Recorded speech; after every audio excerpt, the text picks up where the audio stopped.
ጤና ይስጥልኝ። ዶናልድ ትራምፕ ጦርነቱ ማቆሙን በይፋ አውጀው ቢናገሩም ዛሬ ኢራን ያቀረበችውን የሰላም ወይም የድርድር ሀሳብ ሙሉ ለሙሉ እንደማይቀበሉት ውድቅ አድርገዋል። በጣም ድንጋጤም ተፈጥሯል። የሚቀጥለው ስቴፕ ምን ሊሆን እንደሚችል ማንም መገመት አልቻለም። ሌላው አደገኛ የሆነ አውሮፓ ላይ እየጨከኑ እየተራመዱ ነው ዶናልድ ትራምፕ። ይህ መነሻው ምንድን ነው? ሌላው በጣም የሚገርመው ደግሞ በኢኮኖሚስት አውሮፓ የአሜሪካ የኢኮኖሚ ጭሰኛ ሆናለች ይላል እና አሁን ዶናልድ ትራምፕ በድፍረት ስለ አውሮፓ የሚናገሩትና እዛ ላይ የሰፈረውን ስናይ የሚገርም ነው። የኢራን የፒሪክ ድል እንዳይሆን ተብለዋል። ራሱ የፒሪክ ድል ምን ማለት ነው የሚለውንም እንመለከታለን። ከዛ በፊት ግን የዜና አፕዴቶችን እንውሰድና ቀጥታ ወደ ፕሮግራማችን እንገባለን። ቻናላችን ላይክ፣ ሰብስክራይብ ማድረጋችሁን አዘንጉ። አሪፍ ፕሮግራም ነው ከኛ ጋር።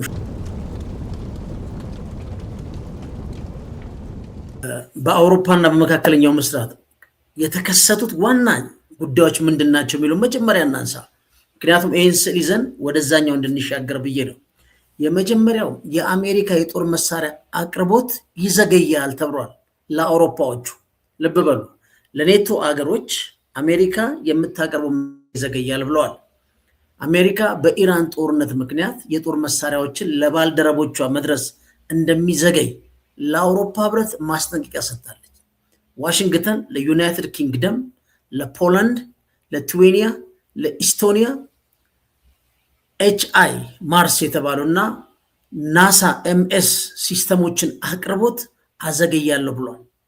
ሌላው ፔንታገን እንደዚህ እንደ ምክንያት የጠቀሰው በመካከለኛው ምስራቅ ዌስት ኤዥያ በቀጠለው ግጭት ምክንያት የተመናመነው የሀገር ውስጥ ጦር መሳሪያ ክምችት መልሶ ለመገንባት በቂ ጊዜ ስለሚያስፈልገና እኛም ስለምንፈልገው ነው ብለዋል። አሁን ይህን ዜና ስንመለከት ቀላል ዜና ይመስላል፣ ግን ቁልፉ ነገር ምንድን ነው? አውሮፓዎች ከዩክሬን ጋር ጦርነት ላይ ተያይዘዋል። የዩክሬን ጦርነት መነሻው በራሱ አውሮፓ አይደለችም። ዋና መነሻው ማን ነው? ባራክ ኦባማ፣ ጆ ባይደን እና ቪክቶሪያ ኑላንድ ለሶስት ያናኮቪችን በ2014 በፈረንጆቹ አቆጣጠር የመፈንቅለ መንግስት ግልበጣ አድርገው እንደውም ቪክቶሪያ ኑላንድ ምን ብላለች? ተዋቸው እነዛ አውሮፓዎችን ብላለች። ከ5 ቢሊዮን እስከ 10 ቢሊዮን መድበን የፈጠርነው መንግስት ስለ አውሮፓዎቹ አንጨነቅም ብላለች። ግን አሁን አሜሪካ በዶናልድ ትራምፕ አመራር ላይ ወጥተው ዶናልድ ትራምፕ ምን ሆኗል ማለት የዩክሬን ጦርነት የአውሮፓና የሩሲያ መፋጠጥ ሆኗል፣ በዛ ላይ የሚያስፈልጋቸው መሳሪያ ይዘገያል ያሉት ዶናልድ ትራምፕ ለማ ቅድሚያ ሰጥተዋል። ለአሜሪካ እስራኤልና ኢራን ሰጥተዋል። ግን ዋናው ቁልፉ ጥያቄ ምንድን ነው? የኔቶ አባል ሀገር ሆነው አልረዱንም ነው። አንድ እንያዘው። ሌላው ቀጥሎ ምንድን ነው? የጀርመኑ ፕሬዚደንት ምን ብለዋል? ቻንስለር ምን ብለዋል? ኢራን ሂሚሌት ማለት በቃ አሜሪካኖችን በደንብ ሂሚሌት አድርጋለች። ኤክሲት ስትራቴጂ ያላቸው መደራደር አቅም ያላቸው ይሄ መንግስታት ናቸው ብለዋል ኢራኖችን።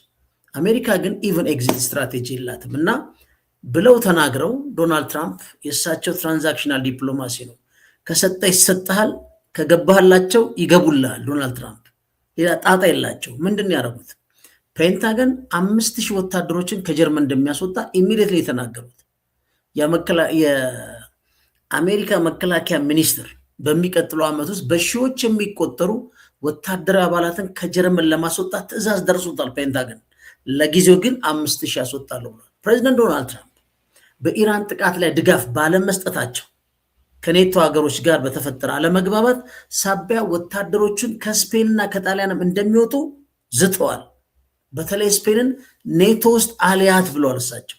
አንደኛ ስፔን ውስጥ ያለው የግራ ዘመም የሚባለው ነው። እንግዲህ በነጮቹ ሴንተር አለ፣ ሌፍት አለ፣ ራይት አለ። ይሄ ሌፍት የሚባለው ፕሮ ሶሻሊስት ኦሪንቴሽን ያላቸው ተብለው ከሚገመቱት ፕራይም ሚኒስትር ነው ያሉት እና በተለይ ኔታንያሁና የኔታንያሁ መንግስት እርምጃ በጣም ነው የሚጠየፉት።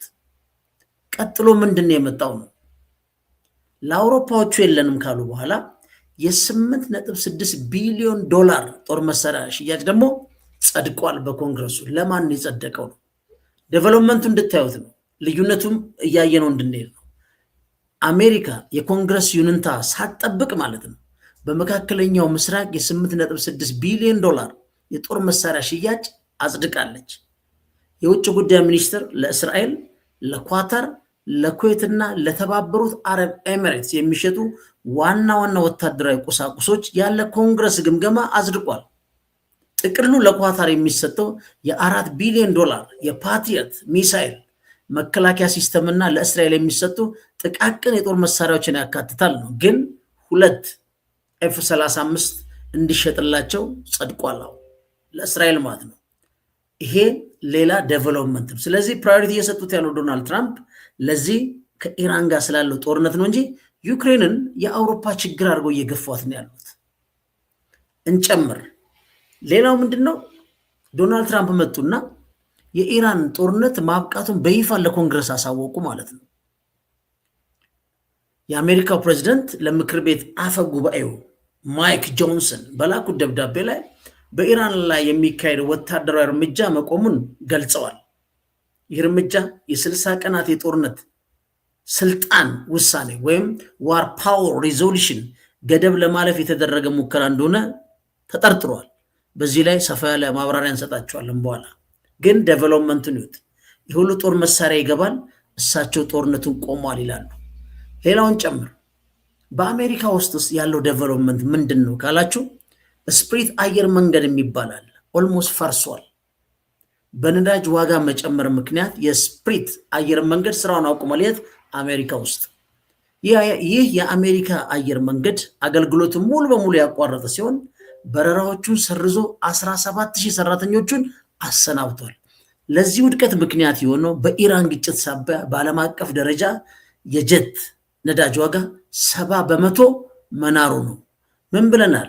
በኢራንና በአሜሪካ ያለውን ጦርነት ማን ያሸንፋል ከተባለ አሁን እነሱ የገቡበትን ረጅም የተራዘመ ጦርነት ማ ይቋቋመዋል? መቋቋም ብቻ አይደለም፣ በዛ ተከትሎ በሚመጡ ተጽዕኖዎች ውስጥ የአሜሪካ ፖለቲካ ይረብሻል ወይስ የኢራን ፖለቲካ ይረብሻል?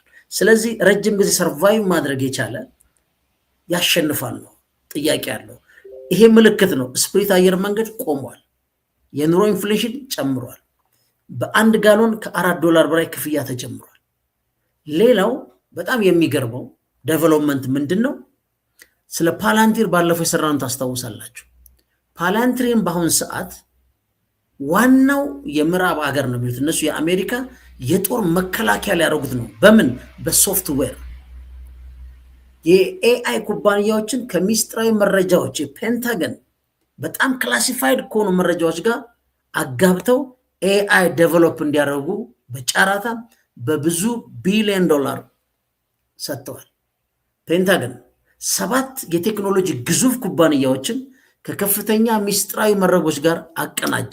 አንድ የአሜሪካ መከላከያ ሚኒስትር ስፔስ ኤክስ፣ ኦፕን ኤአይ፣ ጎግል፣ ማይክሮሶፍት ጨምሮ ከ7 ኩባንያዎች ጋር የሰው ሰራሽ አስተውሎት ቴክኖሎጂ በወታደራዊ የውጊያ መረቦች ውስጥ ለማሰማራት ስምምነት ላይ ደርሶ ምን ሰጥቷል? በጨረታ ሰጥቷል ማለት ነው። ስለዚህ የሚቀጥለው ጦርነት ምንድን ነው? የሶፍትዌር ጦርነት ነው የሚሆነው። የሶፍትዌር ጦርነት ደግሞ ምንድን ነው? ራሱ ተኳሽ ራሱ አንባቢ የሚሆንበት በጣም የሚፈራ አንዱ ፓርት ፓላንቲር ላይ ተናል። የኢራን ጀነራሎችን የሚፈለጉትን ሰዎች ለመልቀም ቁልፍ ሚና የተጫወተ ማለት የፓላንቲር ሶፍትዌር ነው ወይም ኤአይ ሞዴል ነው። ስለዚህ አሁን ምዕራቡ ዓለም ራሱን በምን ሊጠብቅ ነው? በሶፍትዌር ሊጠብቅ ነው ማለት ነው። ሌላው ከዚህ ጋር ሆሪዞንታል የሆነ ተመሳሳይ እድገት የታለ ብለን ካየን በሊቲን ወንዝ አካባቢ የተደረገ ጥቃት አለ። ይሄ ተያያዥ ነው። አሁን እንዲሁ ብቻውን ይመስላል ቤት በእስራኤልና በሂዝቦላ መካከል። እስራኤል በሊታን ወንዝ በኩል በምድር ለማጥቃት ያደረገችው ሙከራ ከሽፏል ነው። ትልቁ ጥያቄ ግን እዚህ ጋር ማንሳት ያለብን የፎስፈረስ የተባለ ነጭ ፎስፈረስ ዋይት ፎስፈረስ ኬሚካል ተጠቅማለች የሚል ክስ መጥቷል። የእስራኤል ተዋጊ ጀቶች በደቡብ ሊባኖስ በሚገኘው የዛውታር አካባቢ ከ30 በላይ የአየር ድብደባዎች አድርገዋል። የሂዝቦላ ኃይሎች እስራኤል ስልታዊ የሆነ የሊታኒ ወንዝን ለመሻገር ያደረገችው ሙከራ አክሽፈናል ይባላል። ይሄ ለምን ዴቨሎፕመንት ሆነ ብለናል። ሊባኖስ ውስጥ የተደረገ ስምምነት አለ። ሂዝቦላ ማለት አንዱ የኢራን አሲሜትሪክ ዋርፌሩ ፕሮክሲ ዋር ከምታደርግበት አንዱ ነው። አሁን ኢራኖች እየጠየቁ ያሉት ምንድን በኢራቅም ይሁን በሊባኖስ ኢቭን በሁቲ ያሉት አጠቃላይ ለምንድን ነው የሰላም ስምምነት ይፈጸም የሚሉት? አሜሪካና እስራኤል ኢራንን እዛ ጋር ይዘዋት የእሷን ፕሮክሲ ኃይሎች ለመጨረስ የሚያደርጉት ወታደራዊ እቅድ እንደሆነ ገብቶታል። ስለዚህ እኔ ብቻ ሳልሆን ሊባኖስ፣ ኢራቅ እነ ሁቲም በአጠቃላይ የጋራ ስምምነት እናደርግ ነው። ዶናልድ ትራምፕ ደግሞ ከኢራን እንጂ ስለሌላው አያገባኝም ብለው ነበር። ግን ደግነቱ የሊባኖስን ምን አድርገዋል? ከእስራኤል ጋር የ2 ሳምንት ነበር፣ እያለቀ ነው። 72 ሰዓት ዛሬ 24 ሰዓት ቢቀረው ነው። ይቀጥላል አይቀጥልም አብረን ነው የምናየው። ሌላው ምንድነው? ዴቨሎፕመንት ነው። የኢራቅና የሶሪያ የነዳጅ ኮሪደር መከፈት ነው። የሚገርም ነው። እነዚህ በጣም የታመሱ በነ አይስ በነ አልቃይዳ ደም እንባ ሲከፍሉ የነበሩ ነበረ። አሁን ደግሞ ወደዚህ ወዴት? ወደ ገልፉ ኢራንና እስራኤል ላይ ደግሞ ተመልሷል። ኢራቅ ከ13 ዓመት በኋላ ወደ ሶሪያ የሚወስደውን የነዳጅ መስመር መልሳ ከፍታለች። ከ13 ዓመት በኋላ ልብ በሉ። ባግዳድ በራቢ የድንበር ማቋረጫ በኩል ድፍድፍ ነዳጇን ወደ ሶሪያ የባኒያስ ወደብ ማጓጓዝ ጀምራለች። ይህ እርምጃ ኢራቅ በባህላዊ የባህር መስመሮቿ በማለፍ ወደ ሜዲቴሬኒያን ባህር ስልታዊ መዳረሻ እንዲኖራት ያስችላታል ማለት ነው። በቀደም የሚገርም ነው ጊዜ የሶሪያው የአይኤስአይኤስ መሪ የነበረው እዚህ እንግዲህ ጉድ የሆነ ጦርነት አለ፣ እኛ ካልነኩን አልገባም ብሎ ቁጭ ብሎ ትልልቅ የባስኬት ውድድሮች አይነበር ጊዜ እኮ ገራሚ እኮ። ሌላው ምንድን ነው ካላችሁ የአማዞን በባህረ ሰላጤ አካባቢ የደረሰበት ኪሳራ ይፋ ሆኗል። ለምን? ይህም ሲምፕል ይመስላል አይደለም፣ ያልተለመደ የጦርነት መንገድ ነው። ከዚህ በፊት በጦርነቶች መካከል ዳታ ሴንተሮች አይመቱ። ልብ በሉ። አሁን ደግሞ ምንድን ነው ለኤአይ ሞዴሎች የሶፍትዌር ጦርነት ከሆነ ካሁን በኋላ ታርጌት የሚደረገው ምንድን ነው ማለት ነው? የቱ ጋ ነው የዛ ሶፍትዌር ዳታ ክላውዶቹ የተቀመጡት የሚል ጦርነት ነው የሚቀጥለው ማለት ነው። ስለዚህ በዚህ በፋርስ ባህረ ሰላጤ አማዞን ከምትገምቱት ውጭ $850 ሚሊዮን የሃርድዌር ኪሳራ ደርሶበታል። ኢራኖችን አንዱ የምታደንቋቸው ምንድን ነው? ሆርሙዝን አሜሪካኖች አልጠበቁም እንደ ኒኩለር ቦምብ እንደሚጠቀሙበት። ሌላው ምንድን ዳታ ሴንተሮቹ ጋር ያለውን አቅምና ደረጃ ያውቃሉ። እነዛ ዳታ ሴንተሮች መምታት ምን ያህል ዋጋ እንደሚያስከፍል ያውቃሉ። ስለዚህ ያልተለመደ አንድ የጦርነት መንገድ የተጠቀሙት ምንድነው? ዳታቤዝ መምታት ነው። አማዞን ዌብ ሰርቪስ በተባበሩት አረብ ኤሚሬትስ በባህሪን የሚገኙ 37 ወሳኝ አገልግሎቶች መቋረጣቸውን አስታውቋል። ለምን? ይሄ በመመታቱ ነው። ይህ መስተጓጎል በክልሉ ለሚገኙ ከ12,000 በላይ ኩባንያዎችና የመንግስት ተቋማት የክላውድ አገልግሎት እንዳያገኙ አድርጓል። ይሄ በገንዘብ ሲሰላ በጣም ከባድ ነው። በነገራችን ላይ በኢራን የሚያርፉት እነዚህ ኢንተርኔት ኬብሎች በአጠቃላይ ከኢራን ተነስተው ወደ ኤዥያ እና ወደ ባህረ ሰላጤ ውስጥ በቀን $10.2 ትሪሊዮን ትራንዛክሽን የሚተላለፍባቸው ናቸው። ኢራናውን እሱም ብትቆርጠው ምን ማለት እንደሆነ መገመት አትችሉም። ስለዚህ እነዚህ ዴቨሎፕመንቶች አሉ። እነዚህን ዴቨሎፕመንቶች ተንተርሰን ወደ ዶናልድ ትራምፕ እና ወደ አውሮፓ እንገባለን ማለት ነው። ፈንታሌዎች ነን። ቻናላችን ላይክ፣ ሰብስክራይብ ማድረጋችሁን አዘንጉ። ፕሬዚደንት ዶናልድ ትራምፕ የኢራንን 11 ነጥብ የሰላም እቅድ ውድቅ አድርገዋል። እንግዲህ ሁለቱ ሀገሮች ያስቀመጧቸው ቅድመ ሁኔታዎች ሁሌ እንደምላችሁ ማክሲማሊስት ናቸው። የመጨረሻ ጥግ ነው የሚጠይቁት። አሁን ፕሬዚደንት ዶናልድ ትራምፕ ዛሬ አሁን እዚህ ስገባ የኢራንን አዲስ የሰላም መፍትሄ ሀሳብ በጥንቃቄ መመርመራቸውንና እቅዱ ግን ተቀባይነት የለውም ብሎ ገልጸዋል። ትራምፕ ለጋዜጠኞች በሰጡት መግለጫ ኢራን ባለፉት 47 ዓመታት በዓለም ላይ ላደረሰችው ጥፋት እስካሁን ተገቢ ዋጋ አልከፈለችም ያሉ። ኢማጂን ላለፉት 47 ዓመታት ነው ያሉት። በማ ላይ? በዓለም ለምሳሌ አገሮች አንዱ ኢትዮጵያ ነች።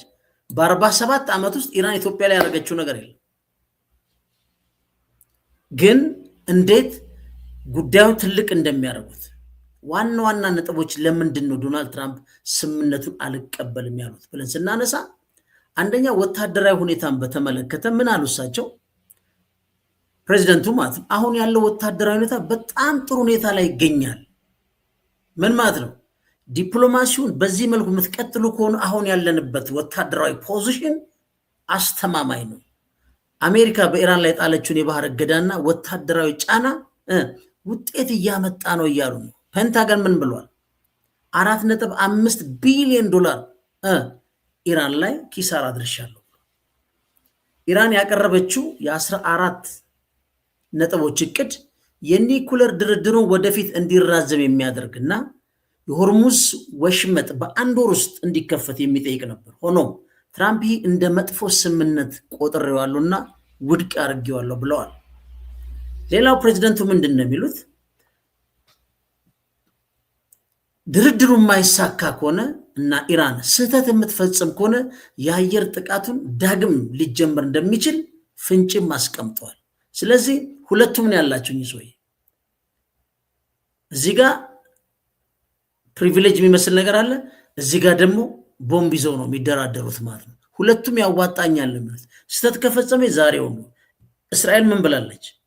ኔሴሲቲ ነው ወደ ጦርነት መግባታችን፣ ግን የዶናልድ ትራምፕን ግሪን ላይት እየጠበቅን ነው ብለዋል። ሌላው በጣም የሚገርመው እና ለአብዛኛው ዛሬ መነጋገሪያ የነበረው የሃርቫርድ ካፕስ ሃሪስ የሚባል የፖል እነሱ ጋር ምርጫ የሚሆን በአንድ ጉዳይ ላይ ሀሳብ እንትን ይላሉ እና የህዝብ አስተያየት ሲሰበሰብ ይላል 75% የሆኑ አሜሪካውያን ሀገራቸው በኢራን ላይ እያደረገች ያለውን ጦርነት እያሸነፈች መሆኑን ያምናሉ ወይም ሀሳባቸውን ገልጸዋል ይላል። እንግዲህ ይሄ ልክ ነው አይደለም በኋላ እናየዋለን፣ ማን ያሸነፈው ማን የተሸነፈው የሚለው። ጥያቄው ግን ዶናልድ ትራምፕ በየትኛውም መልኩ ይሄን አልቀበልም ብለዋል። ኦኬ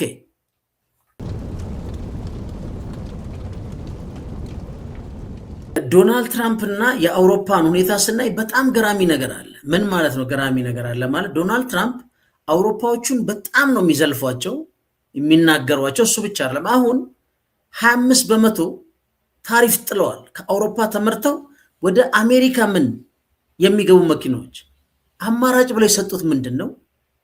አውሮፓ ውስጥ ከምታመርቱ አሜሪካ ውስጥ አምርታችሁ ብትሸጡ የበለጠ ቅናሽ ይህን ያህል ታሪፍ አልጥልባችሁም። እንግዲህ ምንድነው ይሄ ትራንስፎርሜሽን ማለት ነው። እዚህ ጋር ያለውን የኢንዱስትሪን የአውሮፓን ወደዛ ሽፍት አድርጉት ነው ያሏቸው። እሱ ብቻ አይደለም፣ በብዙ ጉዳይ ታሪፍ ጥለውባቸዋል። ዋናው ግን የነሱ ዘሰኮልድ ፖለቲካል ኢኮኖሚ ማርኬት ነው የሚወስነው፣ የፍሪ ትሬድ ነው እያሉ ሲናገሩ በብዛት ሰምተናል። ዶናልድ ትራምፕ ይህን ስርዓት ነው የመቱት። ግን ይሄን ጉልበት በአውሮፓ ላይ በዚህ ደረጃ እንዴት ነው የሚጨክሙት? ለምንድን ነው የሚናገሩት? እኛም በተደጋጋሚ ስንሰራው ምን እንላለን? አውሮፓዎች ምን ነክቷቸው ነው በዚህ ደረጃ አይምሮ እንኳን እስኪያጡ ድረስ ለምን እንደዚህ ይሆናል ብለን ጠይቀናል። ለዚህ ግን ምላሽ ኢኮኖሚስት መጽሔት ያወጣው እንዴ ዶናልድ ትራምፕ ለምንድን ነው የማይናገሩት? ለምንድን ነው የማይሰድቧቸው ብላችሁ ልደነግጡ ትችላላችሁ። አውሮፓስ በእርግጥ እንደዚህ ነው? ምክንያቱም የአውሮፓ ህብረት ለአሜሪካ የኢኮኖሚ ጭሰኛ ኢኮኖሚክ ሰርፍ ዶም ሆኗል ብሎ ነው ያወጣው። እና መጽሔቱ ምንድን ነው የሚለው? የአውሮፓ አህጉር ይላል ከዋሽንግተን ጋር ያለውን ጥገኝነት እየጨመረ መጥቷል። በመጨረሻ ወደ ቫዝሌጅ ተላላኪነት ዝቅ ብሏል ግንኙነታቸው ይላል። ኢኮኖሚስት እንግዲህ ሁላችሁ የምታውቁት ነው። በጣም ስታንዳርድ ያለው የዌስቱን የኒዮ ሊበራል መጽሔት የሚባል ነው። ግን ዶናልድ ትራምፕ ኤኒታይም ነው ተነስተው የሚናገሩት። እንዴት እኩያነት ይሄን የሚያል ከ26 አገር በላይ አንድ ላይ ሆኖ እንዴት ዶናልድ ትራምፕ ይናገራሉ እንላለን። ግን ምን አለ ሆኖም ይላል የአውሮፓ ህብረት ከዚህ አገልጋይነት ለመውጣትና ግንኙነቱን ከሌሎች ጋር ለማባዛት ከመሞከር ይልቅ ይላል በሩሲያ ላይ ለተጨማሪ የማዕቀብ ፓኬጅ ቁጭ ብሎ መጫንን ስራው አድርጎ ተያይዞታል ይላል። ሁሌ የምላችሁ ነው ከጓሮ ላይ ነው እንግዲህ የተነጠቁት ነዳጅ፣ እሱ እናየዋለን።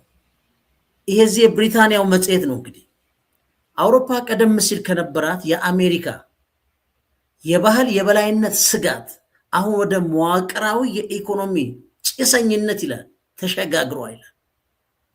የአህጉሪቱ የኢኮኖሚን የሀገሪቱን ኢኮኖሚ የሚቆጣጠሩና ወሳኝ ስልታዊ ውሳኔዎችን የሚያሳልፉ ዘርፎች በአሜሪካ ኩባንያ ቁጥጥር ስር ወድቀዋል። እንግዲህ የዶናልድ ትራምፕ ጡንቻ ከየት ነው የመነጨው? ለምን እንደሚሳደቡት፣ ለምን የተነሱ የሚዘልፉት የሚሉትን በደንብ ያሳያል። እነዚህ ኩባንያዎች ይላል፣ ልብ በሉ፣ ከሞባይል ስልክ ኦፕሬቲንግ ሲስተሞች ጀምሮ እስከ ክላውድ ኮምፒውቲንግ አገልግሎቶችና አርቲፊሻል ኢንቴሊጀንስ ሞዴሎች ድረስ ያለውን ይቆጣጠራሉ። የአሜሪካ ኩባንያዎች አውሮፓ። ይህ ጥገኝነት በአውሮፓ ዜጎች መካከል የሚደረጉ የዕለት ተዕለት ክፍያዎችንም ይጨምራል ይላል። አብዛኞቹ ክፍያዎች እንደ ቪዛ እና ማስተር ካርድ ባሉ የአሜሪካ ክፍያ ኩባንያዎች በኩል የሚከናወኑ ናቸው። ኢንዴይል እንግዲህ አስቧት፣ ሄደን ኤቲኤም እያል እንደምንጠቀመው እና ኢኮኖሚስት ቢላል ይህ ንግድ ይላል። ተገዥነቱን ዋሽንግተን እና እነዚህን ትስስሮች እንደ ግፊት መሳሪያ ልትጠቀምባቸው ትችላለች። ግፊት መሳሪያ የሚለው ነው ባርጌኒንግ ፓወር የሚሉ ከባድ የጂኦፖለቲካል ጥያቄዎች ያስነሳል። እንግዲህ ዶናልድ ትራምፕን አይታችኋል። ያልዘለፉት የአውሮፓ መሪ የለም እና ይህ ሁኔታ ወደፊት ዋሽንግተን ካለፈው ዓመት ጀምሮ ከከፈተችው የንግድ ቀረጥ ጦርነት ታሪፍ ዋር ቅድም ያልኳቸው 25% ባለፈ የክፍያ ስርዓቶችን ማቋረጥ ወይም የአውሮፓ ኩባንያዎችን ከቴክኖሎጂ ዘርፍ ማግለል ላይ ያሉ ቀጥተኛ ስጋቶች ሊያስከትል ይችላል። አሜሪካ ስታኮርፍ ከስዊፍት ክፍያ ታስወጣለች፣ ሩሲያ እንዳስወጣቸው። እንግዲህ የእነዚህን የክፍያ ስርዓት እንኳን ልታቋርጥ ትችላለች። የራሳቸው ኢንዲፔንደንት የሆነ ክፍያ ስርዓት የላቸው። ሩሲያ ከስዊፍት ስትወጣ አውቶማቲክ ነው የመሰረተችው። ቻይና የራሷ ክፍያ ስርዓት አላት። ብራዚል አሁን የራሷ ክፍያ ስርዓት መስርታለች። እነ ኢራንም ይጠቀሙበታል። አውሮፓን የሚያህል ያን ጥንታዊ ሀገር፣ ያን ታላቅ ሀገር የክፍያ ስርዓት የሞባይል ኦፕሬቲንግ ሲስተም የለውም። ለዚህ ነው ዶናልድ ትራምፕ እየተነሳ የሚዘልፋቸው ማለት እና የአውሮፓ ተጋላጭነት ፍጹም ነው ይላል መጽሔቱ። ምክንያቱም ቀደም ሲል በሌሎች መንገዶች ተረጋግጦ የነበረን አስቡ። ምክንያቱም ቀደም ሲል በሌሎች መንገዶች ተረጋግጦ የነበረው የኢነርጂ ደህንነት እንኳን ከአሜሪካ በሚመጣ ከፍተኛ መጠን ያለው የተፈጥሮ ጋዝ ኤልኤንጂ ግብይት ተተክቷል። ይህ ምን ማለት እንደሆነ ታውቃላችሁ? ሩሲያ ከ0.35 ሳንቲም ዩሮ እስከ 0.45 ሳንቲም ዩሮ ነዳጅና ዘይት በሊትር ታቀርብላቸው ነበር። አሁን ከአሜሪካ ይሄ ኤልኤንጂው ከአንድ ብር ከ35 ሳንቲም እስከ 1 ብር ከ45 ሳንቲም ዩሮን በለው ብር ሳይሆን በሊትር ነው እየከፈሉ የሚጠቀሙት።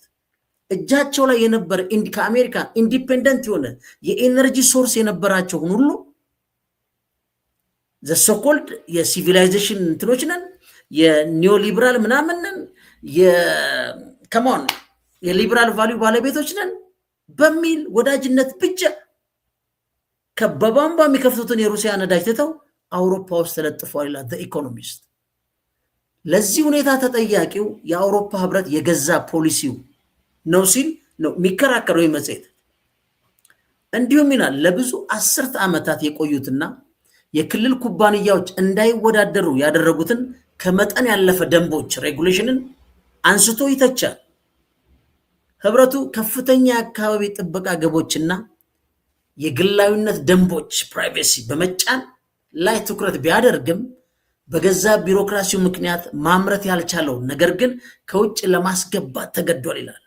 ይህ በአሁን ጊዜ በዋነኛነት የአሜሪካ ኮርፖሬሽኖች ተጠቃሚ የሚያደርግ ቀዳዳ ፈጥሯል ይላል። ልብ በሉ፣ ምንድን የአካባቢ ጥበቃ ገቦች የሚለው ግሪን ኢኮኖሚ ብለዋቸው፣ ግሪን ኢኮኖሚውንም ራሱ ከሶላር ኢነርጂ ከኤሌክትሪክ እንኳን አይደለም ማመንጨት ይገባል ብለው ጀርመንን የምትሃል የአውሮፓ ጃይንት ማለት ነው። በነገራችን ላይ በዓለም 4ኛውን ኢኮኖሚ አንግላ ሜርኬል እያለች በሩሲያ ነዳጅ ነው 45% ኃይል አቅርቦት ከሩሲያ እየወሰዱ 4ኛ ኢኮኖሚ መገንባት የቻሉ። ዛሬ ፍሪፎል ወድቀዋል። ዛሬ የጀርመን ቻንስለር እንደማንም ተራ ሰው በዶናልድ ትራምፕ ይሰደባል። ኢንዱስትሪ እንኳን የለም፣ ማምረት የሌለ ራስን ማትችል እንደውም 5000 ወታደር አነሳሉ እየተባለ ይዘለፋሉ። የሚገርማችሁ ነገር ቅድም እንዳልኳችሁ የዩክሬን ጦርነት ሲነሳ ማለት ነው ከ2014 እስከ 22 በመሃል 14000 የሩሲያ ዜጎች በአሰቃቂ ሁኔታ ተገለው በተባበሩት መንግስታት የሚኒስክ አግሪመንት በሚል እንዳይቀጥል ተደርጎ ያለቀን ሰነድ መጥተው ነው መልሶ ቀደው ይጣሉት እና አንግላ መርኬል የሰሩት። ከዛስ በ2022 ሩሲያ ራሴን መከላከል ብላ ጦርነት አውጃ ወደ ዩክሬን የገባችው ማለት ነው። ይህ ጦርነት ዩክሬን የአውሮፓ የቅርጫ ዳቦ የካሎሪ ኃይል የምትባል ነበረች። እንዲሁም ሩሲያ ዛሬ ዩክሬንን ተመልክቷት። እሱ ብቻ አይደለም የዩክሬንን ችግር የዩክሬንን መንግስት የገለበጠው የአሜሪካ መንግስት ሆኖ ችግሩን ለአውሮፓ ተሰጥቶ አውሮፓና ሩሲያ ተፋጠዋል። መፋጠጣቸው ብቻ አይደለም አጠቃላይ የአውሮፓን ደግሞ የኢኮኖሚክ ስትራክቸሩን የአሜሪካ ኮርፖሬቶች ወስደውታል። አውሮፓ ለዚህ ነው ምን እንደነካቸው ይሄ ግሎባሊስት የሆነ ሜንታሊቲ ማለት ጀርመን የኒኩለር ኃይል ማመንጫዋን አፍርሷለች። ዘሶኮል ግሪን ኢኮኖሚ በኃይል አሁንም በቢሊዮን ዶላር መድበዋል ከፀሐይ ለመጠቀም። ግን ይህ መጽሔት የእንግሊዝ መጽሔት ነው። እንግሊዝ ያው ከአውሮፓ ህብረት ወጥታለች። አስቡት እዛው ቁጭ ያለ መጽሔት ነው የሚጽፉ። ምን ይላል? አውሮፓ ሉዓላዊነቷን ለማስመለስ የምታደርገው ሙከራ በመጽሔቱ አይን ምን እንደሚል የማይሳካ ቅዠት ነው ይለዋል። ኢማጂን ሉዓላዊነታቸው መልሶ ለመቀዠት ነው። ህብረቱ በዘርፉ የአገር ውስጥ አሸናፊዎችን ሳይፈጥር ስለ አርቲፊሻል ኢንተለጀንስ ቁጥጥር መፎከርም አይችልም። ግን የሚያስቅ ነው ብሎ ይተቸዋል። እና መጽሔቱ ምን ይላል? የአውሮፓ የቁጥጥር ማዕቀፍ በተቃራኒው እንደ እንቅፋት ሆኖ በማገልገል የደንብ ማክበሪያ ወጪዎችን መሸከም የሚችሉትን የአሜሪካ ግዙፍ ኩባንያዎች ሲጠብቅ የደንብ ማክበሪያ ወጪዎችን መሸከም የሚችሉትን የአሜሪካ ግዙፍ ኩባንያዎችን ሲጠብቅ የአውሮፓ ኩባንያዎች ግን ከገበያ እንዲገለሉ ሆነዋል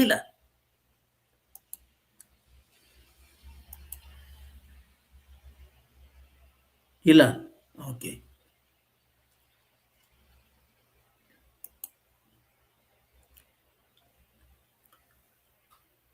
መጽሔቱ በዚያ ያበቃል። በፋይናንስና በክፍያ ዘርፎችም የሉዓላዊነት መጥፋት መኖሩን ያሳያል። በአውሮፓ ውስጥ የአውሮፓ ደንቦች እንዴት ስልታዊ ንግዶችን ለሀገር ውስጥ ባንኮች ትርፋማ እንዳይሆኑ አድርገው ለአውሮፓ ባንኮች ማለት ነው ለአሜሪካ ኩባንያዎች እንዲሸጡ አስገድደዋል ይላል። ይህ ተለዋዋጭ ሁኔታ በኢንዱስትሪና በማዕድን ዘርፎችም ይደገማል ብሎ ይደመድማል መጽሔቱ። በአውሮፓ ውስጥ ወሳኝ ማዕድናትን ለማውጣት ፈቃድ ማግኘት ይላል በኦዲተሮች ጥብቅ ቁጥጥር ምክንያት 10 ዓመታት ይወስዳል። የአውሮፓ ኩባንያ ሆነ ከዛ ማዕድን ለማውጣት ማለት ነው። የሬጉሌሽኑ ምን ያህል ከባድ እንደሆነ ሆኖም ይላል ህብረቱ ሀገሮችን ከአሜሪካ ውጪ ለማብዛት ከመፈለግ ይቅር። ምክንያቱም ሌሎች አውሮፓ አለ፣ ኤዥያ አለ፣ ቻይና አለ፣ ሩሲያ አለች፣ ህንድ አለ። ሰፋ ማድረግ ሲገባው አለ በሩሲያ ላይ 20ኛውን የማዕቀብ ፓኬጅ እና ለዩክሬን የሚሆን የ90 ቢሊዮን ዩሮ ብድር አስድቅ ያለው ይላል።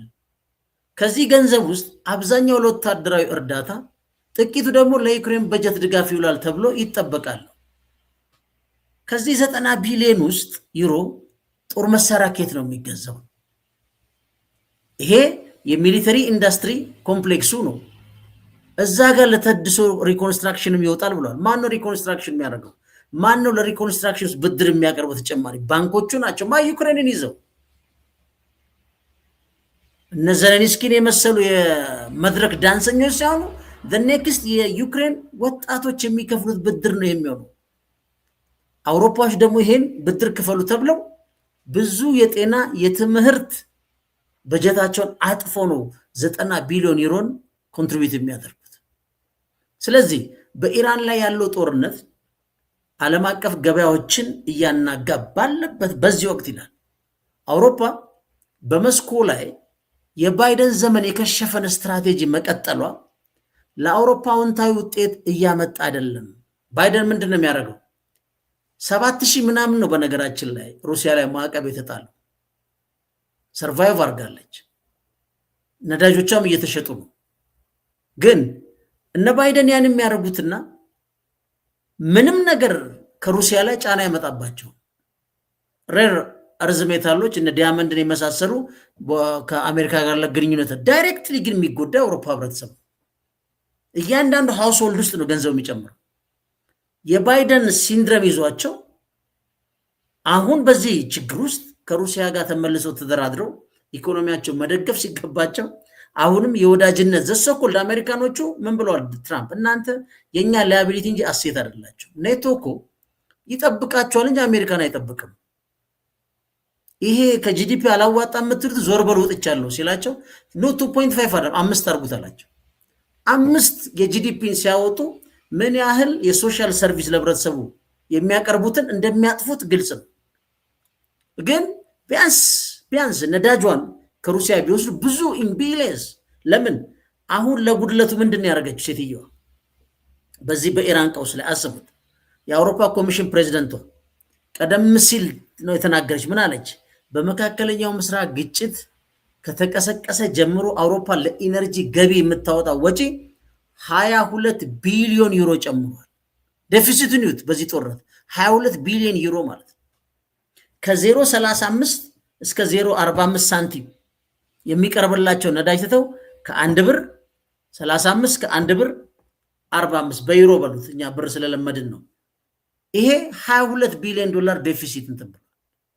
አሁን የዚህ የሆርሙዝ ባህር ወሽመጡ መስመሩን በሉት መዘጋ ከፍተኛ ጉዳት አውሮፓን ነው። የኢነርጂ ከፍተኛ እጥረት ሌት አለውን አውሮፓን የአሜሪካንን ስፕሪት አየር መንገድ ዘግቶ ተላይታቸዋል። የመርከብ ጉዞ ነፃነትን መመለስ ለእኛ ትልቅ ጠቀሜታ አለው ትላለች። ግን ምን እንደሚሉት ጦርነቱ ካለቀ በኋላ ነው ይሄ የምንደራደረው። ለምን? ጦርነቱ ሪስኪ ነው። አያውቁትም። ዶናልድ ትራምፕ ኤግዚት ስትራቴጂ የላቸው። እስራኤል ነው ይዛቸው የገባቸው። ከዛ ምን ሆነ? ከግጭቱ መጀመሪያ ጀምሮ የህብረቱ ነዳጅ ገቢ ወጪ 22 ቢሊዮን ዩሮ በላይ መጨመሩ የባይደን ፖሊሲ እንደማያስቀጥላቸው ሊገነዘቡ ይገባል። በዚህ ረገድ ይላል የሩሲያው ፕሬዝደንት ቃል አቀባይ ዲሚትሪ ፔስኮቭ እንደገለጹት ብለው ችግር የለውም የአውሮፓ ሀገራት የሩሲያን ዘይትና ጋዝ ለመተው ይላል እኮ የወሰኑት ውሳኔ የአሁኑ መሪዎች አርቆ አሳቢነት ማጣት ነው። ሰው በቧንቧ የመጣለትን ዘግቶ በአትላንቲክ የሚሻገርለትን ገና ወደ ሌላ ኮንቨርት ተደርጎ የሚቀርብለትን ነዳጅ ሊመርጥ አይችልም። ግን ዘሶኮል ወዳጅነት ግን እኩይ ያልሆነ ወዳጅነት የአሜሪካ ስልታዊ ወዳጆች ነው ይላሉ። አሜሪካ በአሁኑ ሰዓት አውሮፓን አይደለም የአፍሪካ ሀገር ያህል በአሜሪካ ላይ ተጽዕኖ የላቸው። ምን አለ እሱ ግን ሆኖም አንዳንድ ፖለቲከኞች በብሔራዊ ጥቅም የመመራትን አስፈላጊነት እንደሚረዱና ከሩሲያ ጋር ያለው ትብብር እንደማይዘነጉ አክለው። ለምሳሌ አንግላ መርከል በመሃልም ከፑቲን ጋር ልታስታረቅ ሞክረው እነ ባይደን አይንሽን ያሳየን ያሏት። ምክንያቱም ምንድን ነው? እነ ባይደን በዩክሬን ሩሲያን ማዳከምና የሩሲያን ትክክለኛ አቅም መገምገም ነው። እሱ ብቻ አይደለም። አሁን የኒውክለር ቦምብ ባለቤት ነች። የኒውክለርን ቦምብ በዓለም ላይ እንግዲህ አቶሚክ ቦምብ የተጠቀመችው አሜሪካ ነች። ኢቨን ዩክሬን ላይ እንድትጠቀም በጣም ፕሮቮክ ተደርጋለች። ፑቲን አምባገነን ነው ምናምን ነው፣ በቃ ከተናደደ አንስቶ ይጥላል ነው። ሰውየው ደግሞ እንደ ስፖንጅ መጥቶ ሁሉ ነገር ቁጭ ብሏል። አሁን ጭራሽ የትራምፕ ወዳጅ ሆኖ አሁን አይታችሁ እኮ እንደሆነ ከየት እንዳመጣች በማይታወቅ ሁኔታ ዩክሬን የሩሲያን የነዳጅ ኢንዱስትሪዎች እየመታች ነው ያለችው። በአሁኑ ሰዓት ብዙዎቹን እያቃጠለች ነው፣ በድሮኖች ማለት ነው። ከጎረቤት ሀገሮች ነው ተብሏል። ሌላ 2 ጎረቤት ሀገሮች ሰለባ ሊሆኑ ይችላሉ በሩሲያ ጥቃት ማለት ነው። ስለዚህ በንግድና በኢኮኖሚ እንቅስቃሴዎች ውስጥ እንዲህ ያለው ጠቃሚ አጋር ለምን እናጣለን? ይህ ፍጹም ተግባራዊ ፕራግማቲክ አቀራረብ ሲሆን ከኛ ፖሊሲ ጋር የሚስማማ ነው ብለን እንጠብቃለን። ቃል አቀባይ ለመስራትም ዝግጁ ነን ብለዋል። ሩሲያኖቹ ግን ለምንድን ነው የማይሰሩት ሲባል እንዳልኳችሁ ጥገኞች ናቸው። በጣም ነው። ዶናልድ ትራምፕ እኮ ይህን ስታነቡት ለምን አውሮፓ እንደሚሳደብ ታውቃላችሁ። ሞስኮ የአውሮፓን የኤነርጂ ቀውስ ለማቃለልና ህብረቱ በአሜሪካ ላይ ያለውን ጥገኝነት ለመቀነስ ፈቃደኛ ብትሆንም ብራሰልስ ከሚያዝያ 25 ጀምሮ በሩሲያ ፈሳሽ ጋዝ ላይ የገቢ እገዳ መተግበር ጀምራለች። ኢማጅን ከዛ በውድ እየገዙ አሁንም የሩሲያን እንዳይሸጥ ያደርጋል። በመካከለኛው ምስራቅ ባለው ግጭት ምክንያት የጋዝ ዋጋ በ40 በመቶ በጨመረበት ይህ አቅርቦት ቅነሳ መጥቷል ማለት ነው። አውሮፓ በሚቀጥለው ክረምት በፊት የቀነሰው ክምችት ለመተካት በሚቀጥሉት ወራት ተጨማሪ ግዙፍ ግዢ ትፈጽማለች። ያን ከየት ታገኘዋለች? ከአሜሪካ ልታገኘው ትችላለች፣ ግን በከፍተኛ ክፍያ ነው። ቢያንስ እኮ ማለት ነው ከ50 በመቶ በላይ ቅናሽ የሩሲያ ነዳጅ ተቀምጦ ለምስትሏቸው ወዳጆች ነን፣ የሲቪላይዜሽን ተጋሪዎች ነን ይሏቸዋል። ፕራግማቲክ ቢሆኑ ግን ህዝባቸውን ከብዙ ነገር ይታደጉት ነበር። ችግሩ የአውሮፓ መሪዎች የአሜሪካን ስልታዊ አጋር አካል ነን ብለው ስለሚያምኑ እነሱ፣ ትራምፕ ግን አይደላችሁም ብሏል። ከኔቶ እወጣለሁ ብሏል። እናንተ ፈሪዎች ነው ያላቸው ዘሆሉ። ይህንን አካሄድ ለመቀጠልና የሩሲያን የኤነርጂ ሀብቶች የመተው ዋጋን ለመሸከም ፈቃደኛ ከሆኑ የአውሮፓ ጉዞ ምን እንደሚሆን በአጭር ጊዜ እናየዋለን። ስለዚህ ስልታዊ አጋር ከሽፏል ማለት የምዕራባውያኑ ጥምረት ከሽፏል ብሎ መቀበል ይቻላል። ምክንያቱም ትራምፕ እናንተ ፈሪዎች ናቸው ብሏል። እሱ ብቻ አይደለም ወታደሬን አስወጣለሁ ብሏል። እንዲህ የተባሉ ግን የቅርብ ያለውን የሩሲያን ቧንቧ መክፈት አልፈለጉም ይላል መጽሔቱ። ስለዚህ የዶናልድ ትራምፕ መነሻ አውሮፓዎችን የመናቂያ ጉዳይ ከተራ ከሞባይል ኦፕሬቲንግ ሲስተም ጀምሮ በአሜሪካ ላይ የተኙ ናቸው። ኢቨን ክፍያ ካሽ። ይሄ የሚያሳዝን ነው። ለምሳሌ በጣም እኮ የሚገርመው ነገር ሁዋዌ ለምሳሌ የ5G ቴክኖሎጂን ለንደንም አሜሪካ ማሸንፎ ነው በጨረታ ይሰልለናል ብለው ጨረታውን ሰረዙ። እሱ ብቻ ሳይሆን የአንድሮይድ ኦፕሬቲንግ ሲስተም እንዳይጠቀም አድርጉት። ለምሳሌ ሁዋዌ አውቶማቲካሊ የራሳቸውን ኦፕሬቲንግ ሲስተም ነው የሰሩት። አውሮፓ እንኳን ለዚህ አልታደለም፣ በአሜሪካ ላይ ተኛ ነው። ዳትስ ዋይ ዶናልድ ትራምፕ በእንደዚህ አይነት ጸያፍ ቋንቋ የሚናገራቸው ማለት ነው። የእንግሊዙን እኮ ከናዚ ጋር የተስማማውን ቻምበርሌን የሱ አይነት ነው ብሎ ነው እንግዲህ ስታምበር ነው የሰደበው። ስለዚህ ኢንዲፔንደንት የሆነ ኢኮኖሚ ማለት ሉዓላዊነት ያለው ኢኮኖሚ አውሮፓ ቅዠት ነው እኮ ነው ያለው መጽሔቱ። በጣም ይገርም እኮ። ስለዚህ የዶናልድ ትራምፕ መነሻ ይሄ ነው። የአውሮፓም ጥገኝነት የሚያሳዝነው ይሄ ነው። ለዚህ ነው ኢኮኖሚውና ፖለቲካውን ሳይለዩም ከሩሲያ ርቀው ዋጋ እየከፈሉ ያሉት ማለት ነው።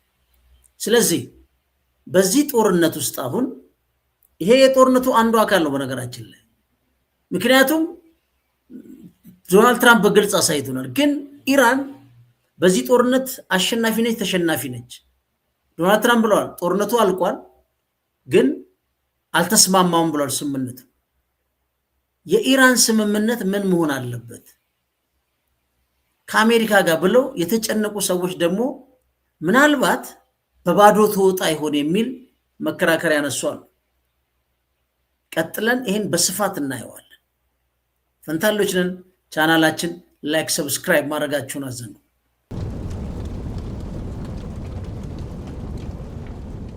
ወታደራዊ ድል በዲፕሎማሲ ጠረጴዛ ላይ እንዳይቀለበስና የፒሪክ ድል እንዳይሆን ስጋት አለን ብሎ አንድ ጽሑፍ አይቼ ነበር። በኋላ የፒሪክ ድል ራሱ ምንድን ነው የሚለውን ነው መጀመሪያ መመለስ ያለብን።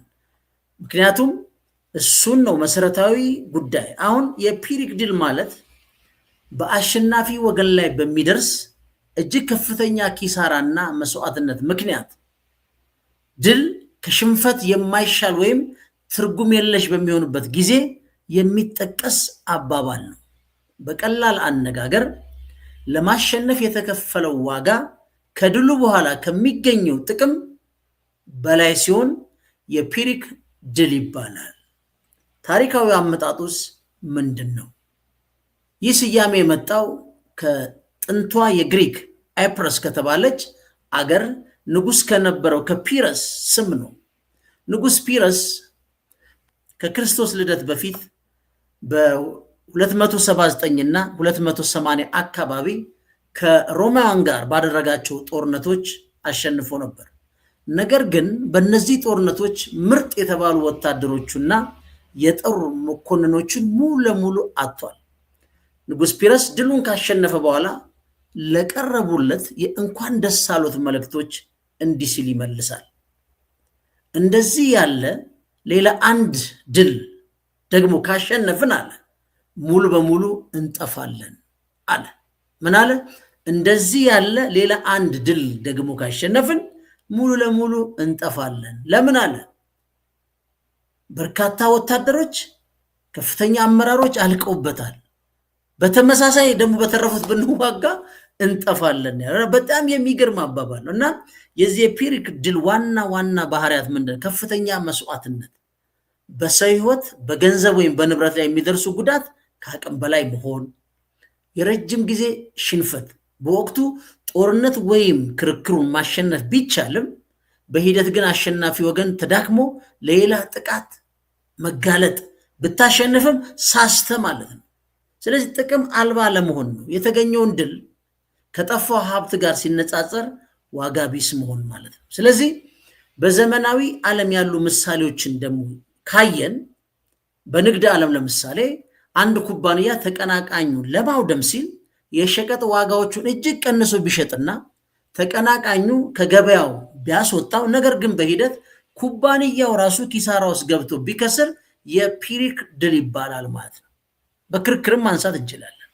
በጓደኛሞች ወይም በባልና ሚስት መካከል በሚደረግ ክርክር አንደኛ ወገን በሐሳብ አሸንፎ ሌላውን ቢያሳፍረው፣ ነገር ግን በዛ ምክንያት ግንኙነታቸው ለዘለቄታዊ ቢቋረጥ አሸናፊው የፒሪክ ድል አግኝቷል ማለት ነው። በፖለቲካው መምጣት እንችላለን። ኢራን በአሜሪካና በእስራኤል ላይ ወታደራዊ ድል ብታገኝም በዲፕሎማሲው ጠረጴዛ ላይ ጥቅሟን አሳልፋ የምትሰጥ ከሆነ ድሏ የፒሪክ ድል ይሆናል። ምክንያቱም የተከፈለው የሰው ህይወትና የንብረት ውድመት ከስምምነት ውጤት ጋር ስለማይጣጣም ነው። እንግዲህ ይሄ በአጠቃላይ የፒሪክ ድል ተብሎ የሚነገረው በዚህ መልኩ የሚገለጽ ነው። በተጨባጭ ግን የእውነትና የሞራል ታማኝነት ፈተናን የአሸናፊን ፍትን በመገልበጥ ይላል በሩምበርግ የጸደቁትን ፍጹም የህግ መርሆችን ወደ ዓለም አቀፍ ህግ መመለስ ነው። በጀርመን ሁለተኛው የዓለም ጦርነት በኋላ ማለት ነው። ለምሳሌ በወታደራዊ መስክ ጠላቶችን ብታሸንፍም ይህ ድል በዲፕሎማሲና በጥቅም ፈላጊ ወዳጆች እጅ እንዳይበላሽ ሁለት ዋና ቅድመ ሁኔታዎች መሟላት አለባቸው። ምን ማለት ነው? አሜሪካና እስራኤል ለኢራን እጃቸውን መስጠት አለባቸው እንደማለት ነው። እንደ ጀርመኑ ወታደራዊ ችሎት መርህ ወራሪና ጠብጫሪ ወገን ለተከተለው ጥፋት ሁሉ ተጠያቂ መሆን አለበት። ሁለተኛ ዓለም ጦርነት ላይ የተካሄደ ማለት ነው። ምክንያቱም ዶናልድ ትራምፕ ጦርነቱ ቆሟል አይደለም ማለት ያለባቸው፣ በኢራን ላይ የፈጸምነውን ወረራ አቁመናል። ኢራን ተወረረች እንጂ ጦርነት አይደለም የተካሄደው።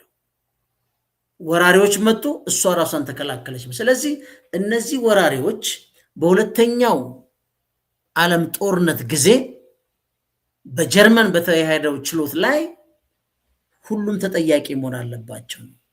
ለምሳሌ ሂትለር በሁለተኛ ዓለም ጦርነት ዋዜማ አሸናፊው እውነት ተናግሯል ወይ ተብሎ አይጠየቅም ብሎ ነበር። ሂትለር በሁለተኛ ዓለም ጦርነት ዋዜማ አሸናፊው እውነት ተናግሯል ወይ ተብሎ አይጠየቅም ብሎ፣ ነገር ግን ከተሸነፈ በኋላ በጀርመን ለፈጸመው ወረራ ተጠያቂ ሆኗል። አሁን በኢስላማባድ እየተደረገ ያለው የሰላም ድርድር ኢራን በአሜሪካ ቅድመ ሁኔታዎች እንድትገዛ ለማድረግ የሚደረግ የግፊት ውል ነው ይላሉ። ይህ ደግሞ በጦርነቱ የመጀመሪያ ቀን በሜናብ ትምህርት ቤት የተገደሉትን 168 ሴት ተማሪዎችን ጨምሮ የደረሰውን ጥፋት ወደ ጎን የሚተውና የአሸናፊ ፍትህ ነው ሲሉ የሚተቹ ብቅ ብለዋል። ኢራን ዲፕሎማቶች ላይ ፖለቲካ አመራሮች ላይ ያለውም ጫና ይሄ ነው። ይሄ እንዳልተፈጠረ ሆኖ ምንም እንዳልሆነ ሆኖ በዚህና በዚህ ተስማሚ ተብሎ ማድረግ የአሸናፊ ችሎት ነው ይላል። ትራምፕና ኔታንያሁ በጦር ወንጀል ሊከሰሱ ይገባል ነው የሚሉት እነዚህ ጸሐፍቶቹ። ጦርነት አበቃ ሊባል የሚችለው ዶናልድ ትራምፕና ቤንጃሚን ኔታንያሁ በቴሄራን ፍርድ ቤት ሚላል በካቴና ታስረው ሲቀርቡ ብቻ ነው። በጣም አይዲያል የሆነ እንትን ነው። የጀርመኑን ፍርድ ቤት አርአያነቱን ይላል። ናዚዎች በሌሎች አገሮች ላይ በፈጸሙት ወረራ እንደተቀጡ ሁሉ አሁንም በኢራን ላይ ወረራ የፈጸሙ መሪዎች በሰው ልጅ ላይ ለፈጸሙት ወንጀል ተጠያቂ መሆን አለባቸው ብሎ ነው የሚከራከሩት።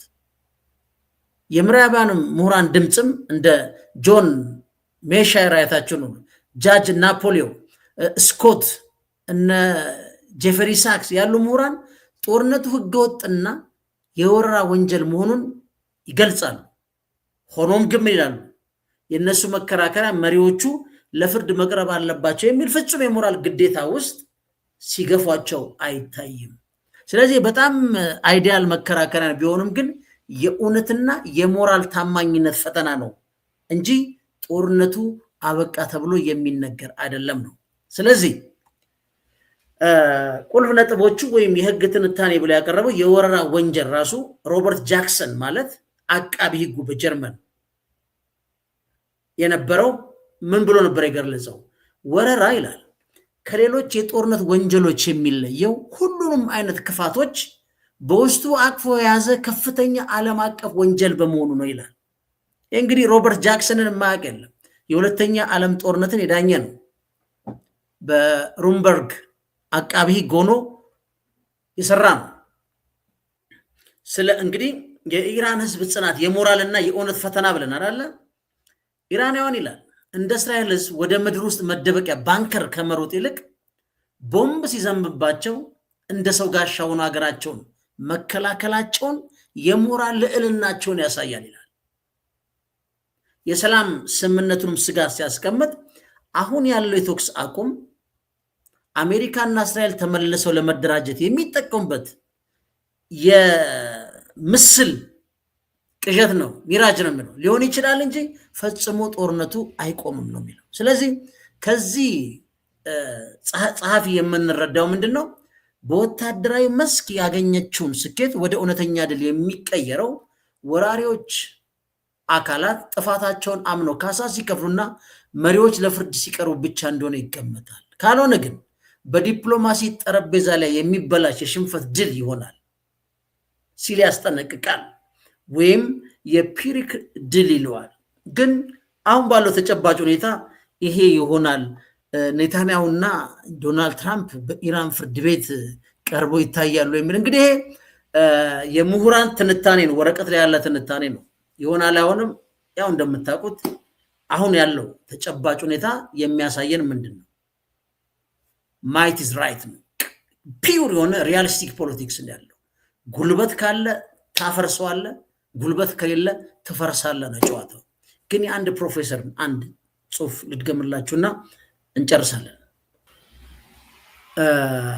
አንድ ጽሁፍ ደግሞ ይላል በፕሮፌሰር ሩኤል ኤፍ ፔፓ የቀረበ ነው። በአሜሪካና እስራኤል ኢራን መካከል ያለው ጦርነት ተጠናቋል ተብሎ ቢታወጅም ይላሉ ፕሮፌሰሩ፣ በውስጡ ግን በርካታ ያልተመለሱ ጥያቄዎችና ስልታዊ ግልጽነት የጎደላቸው ነጥቦች አሉ ባይ ናቸው። ፕሮፌሰሩ ጦርነቱ አብቅቷል ወይስ ስሙ ተቀየረ ይላሉ። ትርክቱ ተቀየረ ወይ ነው የሚሉት እሳቸው። እና ምንድን ነው የሚያነሱት? የአሜሪካና የእስራኤልን ግጭት ያበቃ ጦርነት ወይስ የተቀየረ ትርክት ነው የሚሉት። አንደኛ የህግና የፖለቲካ ጨዋታ ብሎ ከሚያነሱት ጭብጣ አንጻር ምንድን ነው የትራምፕ አስተዳደር በየካቲት 2026 የጀመረው ወታደራዊ ዘመቻ ከ60 ቀናት የጊዜ ገደብ በፊት አብቅቷል በማለት ማወጁ በዋነኛነት ከኮንግረስ የሚመጣን የህግ ተጠያቂነት ለማምለጥ የታለመ ነው ብሎ ያምናሉ እኚህ ፕሮፌሰር። ጦርነቱ ተጠናቋል ተብሎ ከተፈረጀ አስተዳደሩ ቀጣይ ለሚወስዳቸው ወታደራዊ እርምጃዎች እንደ ድንገተኛ አየር ጥቃቶች ወይም የስለላ ስራዎች አዲስ የኮንግረስ ፈቃድ መጠየቅ አይጠበቅበትም። ስለዚህ ስልታዊ ነው ነው የሚሉት እሳቸው። ሁለተኛ በወረቀት ላይ ያለ ሰላምና በተግባር ያለ ጦርነትን ለማነጻጸር ይሞክራሉ። በዋይት ሃውስ መግለጫና በመሬት ባለው እውነታ መካከል ትልቅ ልዩነት አለ። ጦርነቱ በህግ ቢቆምም ወታደራዊ እንቅስቃሴዎች፣ የመረጃ ልውውጥና የሎጂስቲክ ድጋፎች ራስን መከላከል በሚል ስም ሊቀጥሉ ይችላሉ። ይህ ደግሞ ግራጫ ቀጠና ወይም ግሬዞን በመፍጠር አስፈጻሚው አካል ያለምንም ቁጥጥር ወታደራዊ እርምጃ እንዲወስድ እድል ይሰጠዋል ብለው ይከራከራሉ። ሌላው ክብርን ጠብቆ መውጣት ነው። ኤግዚት ዊዝ ዲግኒቲም ሊሆን ይችላል። ይህ ጦርነት አብቅቷል። አዋጅ በጦርነቱ ሜዳ ግልጽ የሆነ ድል ባልተገኘበት ሁኔታ አስተዳደሩ በክብር ለመውጣት የተጠቀመበት ስልት ሊሆን ይችላል። እንደ ተልኮ ተሳክቷል፣ ሚሽን አኮምፕሊሽድ ይባላል በነ ጆርጅ ቡሽ ጊዜ። ያ የቀድሞ የንግግር ስልቶችን በማስታወስ አሁን ጦርነቱ በሌላ ስም ሊቀጥል እንደሚችል ይጠቁማሉ ሰውዬ። ሌላው የእስራኤልና የአሜሪካ ወታደራዊ አቅም ጥያቄ ውስጥም ያነሳሉ። በኢራን የሚሰነዘሩ መጠነ ሰፊ የሚሳኤል ጥቃቶች የእስራኤልን የአየር መከላከያ ስርዓት ከፍተኛ ውጥረት ውስጥ እንደከተቱት ይናገሩና በተጨማሪም አሜሪካ ለዚህ ጦርነት የምታወጣው ከፍተኛ ወታደራዊ ቁሳቁስና ጥይቶች የሀገሪቷን ክምችት ሌላ ቀውሶች እንዳያዳክም ስጋት በመኖር ይሄም ሊሆን ይችላል 25 ቢሊዮን ዶላር ብሎ ፔት ለኮንግረሱ የአሜሪካ መከላከያ ሚኒስትሩ ዋር ሚኒስትር ነው ሲገልጽ ሰምተነዋል። የዛም ሊሆን ይችላል ግን ከስጋትም አለው ነው የሚሉት እኚህ ፕሮፌሰር። ምንም እንኳን ጦርነቱ በይፋ ቢያበቃም በክልሉ ያለው የኃይል ሚዛን አሁንም አልተረጋጋም። የኢራንና የእስራኤል ፍጥጫ፣ የተተኪ ተዋጊዎች ፕሮክሲ እንቅስቃሴና የቀጠናው አጋሮችን ለውጥ ጦርነቱ ወደ ሌላ መልክ ተቀይሯል። እንደምናየው ነው እንግዲህ ዩኤኢ እና እስራኤል በአንድ ግንባር ሆነው አንቲ ኢራን ሆነው ይመጣሉ ብሎ የገመተ የለም። እዛ ጋር ፓኪስታን፣ ቱርክና ሳውዲ አረቢያን ደግሞ አያቸው ኢስላሚክ ኔቶ ፈጥረዋል። እነዚህ የምታዩቸው የሪጅናል የአካባቢ የኃይል ክፍተት በሚያመጣ ሁኔታ ቀድመው ዝግጅት ያደረጉ ናቸው። ስለዚህ በቀላሉ ጦርነቱ አልቋል በሚል ድምዳሜ ውስጥ የምናየው የምናጠናቅቀው አይደለም ነው እያሉ ያሉት። ስለዚህ ለዛሬ ይብቃን። ብዙ እዚህ ጋር ርዕሶች አስቀምጫለሁ፣ እነሱን ተከትላችሁ ማየት ትችላላችሁ። ወደ በኋላም ጊዜ ካለን እንመለሳለን። ፈንታሌዎች ነን። ቻናላችን ላይክ፣ ሰብስክራይብ ማድረጋችሁን አዘንጉ።